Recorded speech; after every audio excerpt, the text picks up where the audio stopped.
Hello, and welcome to my sound studio. It's currently a work in progress, but I thought I'd show you today how I make sound panels on a budget because I'm not gonna pay this kind of price. There's one here, and there's one on that side, and I have another little one that I made. It's also perfect for turning a closet into a vocal booth. I started with gathering lumber from Home Depot. You can measure whatever size you'll need for your space and get it cut to size in store. It's nice having a helper. You'll need the following things: a staple gun and staples, measuring tape, nails, a drill, Rockwool safe and sound insulation, weed stop fabric, and a cotton or fabric of your choice. I began with assembling the frame and drilled it all together.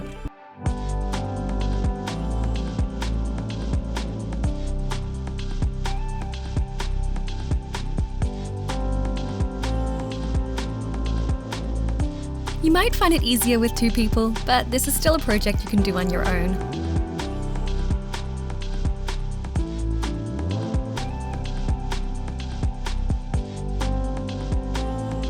This is the complete frame ready for the next step.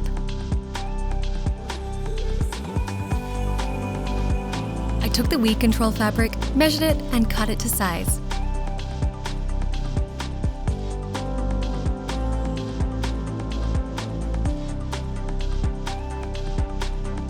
I then used the staple gun to staple it nice and tight to the back of the frame.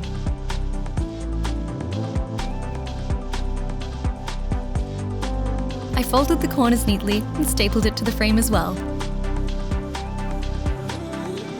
You'll want to wear gloves for this next part. I removed the Rockwool insulation from the packaging, then placed it into the frame. I had to cut a few pieces to make it fit, but you want to make sure the frame is filled. This is what's going to absorb the sound. I chose to do a double layer panel only because I'm using this as a vocal recording booth sound panel as well. I wanted to get that extra sound absorption going. But if you're using this for an open studio room, 1 layer should be good enough. Here it is packed tightly inside the frame. And I used another layer of weed control fabric to stop any of those insulation particles from getting out and floating in the air. This final step is covering the front of the panel with whatever fabric you want. I chose a white cotton because I'm aiming for a white studio vibe. It's a work in progress. I stapled it tightly to the frame and made sure the corners looked neat.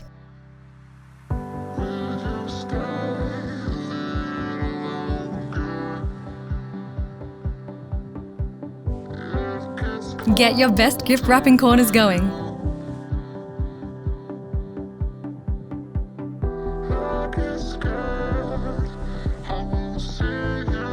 I gave it a final iron before placing the finished panels into my studio room. And let me tell you, they work and they cost far less than what a custom or store-bought panel would cost. This project took me about half a day to complete, and if I'd been more competent with power tools, it probably would have taken an hour or 2.